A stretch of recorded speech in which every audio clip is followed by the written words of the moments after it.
What's going on, everybody? Welcome to Gmod's World Podcast, and today we're going to be talking about Sunday Night Football, Week 12 of the 2018 NFL season, where the Packers faced off against the Vikings in a critical matchup that the Packers, they really needed to win this game. Like right now, I don't really see how they're going to be able to fight back and make a push in the North. I just don't see it. Maybe one of you guys can explain it to me. It just doesn't seem like it's going to work out for them. But we're going to start off with Kirk Cousins because this guy has been like, he's been like the enigma. He's been like that piece that can really, really hurt you or really, really make you look good. And he and Thielen have found a way to just get the ball like imaginarily. It's like he's throwing the ball through people's bodies when he's throwing the ball to Thielen. And I want to give Thielen a lot of love for I think he just did 9 straight games with 100 yards, something like that. I know he passed Randy Moss's record because the commentator spoke about it when it happened. And that's pretty huge. That catch that he made in double coverage, like he's doing a lot of weird things, and I don't think a lot of people are giving him credit, but he looks like he's a pretty solid receiver. You know what I'm saying? Like, bro, when you're able to consistently do something like that in the NFL, I don't think people realize how difficult that is. Now, you can always argue and say, yeah, but he has Diggs. They have all these other guys that you can throw the ball to. I understand all that, but to consistently go out there and get 100 yards is very, very difficult because remember, I don't think people realize the defenders get paid too. You know what I'm saying? Like their job is to stop all that. So it's not like he's just going out there like, yo, you know what? I'm going to do whatever I want and you guys can't do anything about it. They're game planning to stop this guy and he's still doing whatever he wants. And then he's getting better now because he's running a slant route and just breaking ankles and doing whatever he wants. Like it's really, really bad. But we have to point, like I just want to focus on Kirk Cousins because people have given up on him. And I was one of those people that said, you know what, I can't really defend the stuff that this guy's doing anymore because he's throwing the ball like a complete idiot. But last night he wasn't. And that's what it is. Like, I think you're just going to always get that from him. You're going to always get like just non-consistency. But when he plays and he's on, he's just on. Because he made some unbelievable throws that you would be like, wow, I can see why they're paying him a whole guaranteed contract. And then he'll do some things where you're like, yo, what is this idiot doing? So it's very difficult to try to gauge it. But all in all, I think he had a really good game last night. And if he plays like that, that's the only way the Vikings have a chance. That's what the Vikings signed him for, to play like he played last night. You know, overall, I think he had a really good game. But, like I said, some games you just don't know what's going on. We are going to talk about Mike McCarthy. We're going to talk about Aaron Rodgers. Keep in mind that they did have a brief lead. And the defense looked like they were playing well. Clay Matthews looked pretty good. There were a lot of people out there balling. Was it Tramon Williams? Like, bro, the dude that walks like Pootie Tang, I don't even know why he's back on the team. Why would they sign him back? Because that punt, like the sky punt that they did where he, whatever he was doing, I don't know what he was doing right there because you just got to move out the way. The ball bounces, hits him, they recover it. You guys know what I'm talking about late in the game. That was really, really bad. I don't really know if you could blame Mike McCarthy for that, but whoever signed this idiot back to the team, because he's not, like at one point he was a pretty decent corner. Right now, he's just, I don't know what he's doing. And he's out there, bro, just like, I don't know if they feel like they have to recycle a lot of these players, but that dude is terrible. And he just, like, why is he back there just standing by the ball like that? Like, you're not going to touch it. Like, you got to understand, the way of football, it's an oblong-shaped thing. You don't know which way it's going to bounce. And Tramon Williams is just standing there like, yo, what's good? I'm just going to stand right here, let the ball hit me in the face, and then I'm going to jump up for it like a complete idiot, and then I'm going to let them recover it after. Like, what was the plan there? I really wanted to ask, one of the reporters should have asked him, listen, bro, what was the plan with the sky punt? Because you are so stupid. Like, what are you doing? And that really hurt the Packers' late chances to come back and do anything. But the reason that I bring that up is because I don't know if it's bad luck or if it's just time to move on. But Mike McCarthy, all the fingers are pointing at him.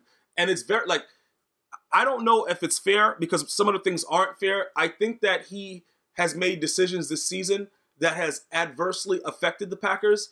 I think that the relationship has, like, it's not working out. There's rumors that he and Aaron Rodgers have been falling out, stuff like that.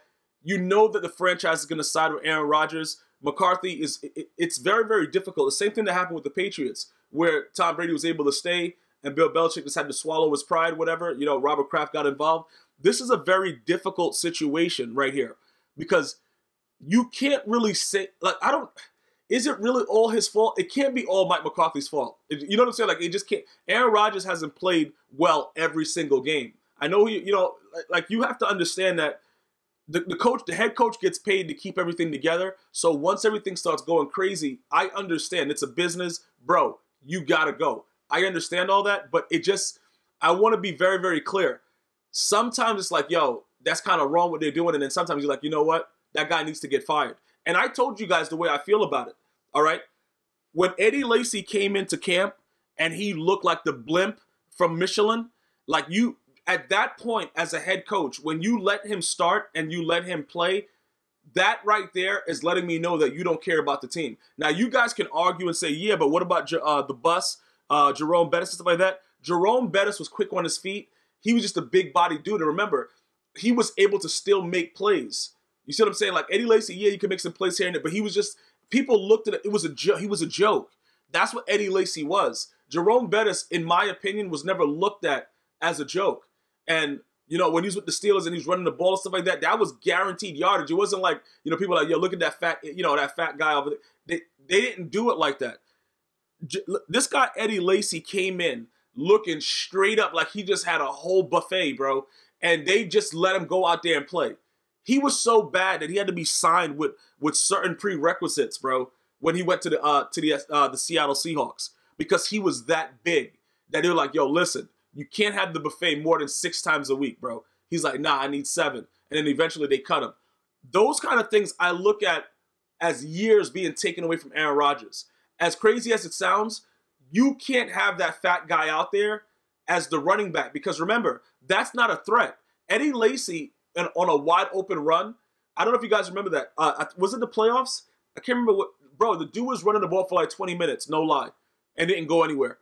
Like nobody was nowhere near him. He could not get to the end zone. And that's what you put with Aaron Rodgers. So there are things that you can say, look, you know, you made this decision, because you could have easily cut Eddie Lacy. Like, bro, he did things like that. He's been very, very conservative this year. He hasn't really been what anybody thought he should be for this time of the season when you have to make a push. So I don't know how you Packer fans feel about it. Some of you guys, when I polled the question last time, you guys said, yeah, I think it's time for him to go. The team, you can't even say that the team's not responding, though, defensively with the Packers, because they started the game off pretty well. And even when they had a chance to win, Clay Matthews was screaming off the edge, hitting the running back in the backfield. So it's not like they're not playing for Mike McCarthy. It's just like sometimes you just wear out your welcome. And sometimes, like, you know what? It's time for us to move on. We got to just, you know, find somebody else. It's nothing else that you can really do with it, because Aaron Rodgers right now, let's say I don't know how many years you guys may gauge that he has, maybe 3, 4, something like that, because I don't see him as a guy that's trying to play till like 90 like Tom Brady or Drew Brees. I don't see that in him. I see him trying to, you know, maybe chase one more championship and just be done with it. So he doesn't have that much time. And these wasted years, you know, bad play calling, bad decisions by the head coach, you know, not going for it when you have Aaron Rodgers, even though, you know, last week, the prior play last week where he threw the ball to the dirt, it's still Aaron Rodgers. You still got to bet on him. You got to make him lose the game. That's what you have to do, because he's the franchise guy. You have to make him lose the game for you. That's the only realistic way that you can handle the situation. And I don't think that he's handled it correctly this year. And that's why everybody is saying that his time is very limited. And again, it's the NFL.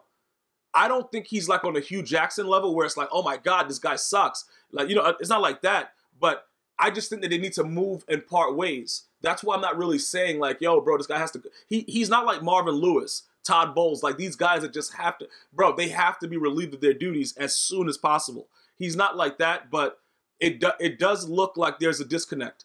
And with all the rumors swirling around and everything like that, everybody's tired of like the tough guy, you know, post-game conference, like, we're going to fight football. Like, nobody wants to hear that, Mike McCarthy. You're going to be fired shortly. Like, it's not, nobody wants to hear it anymore. It's all done. And looking at this loss right here, very, very difficult to try to defend anything that happened. But like I said, Trevor Williams, whatever, bro, that guy's an idiot. Things went crazy. And after that, you know, they were never able to recover. But there were certain throws that Aaron Rodgers just missed. He missed the wide open touchdown. You know, so everybody makes mistakes, but in this case, I think everything is piled up on Mike McCarthy.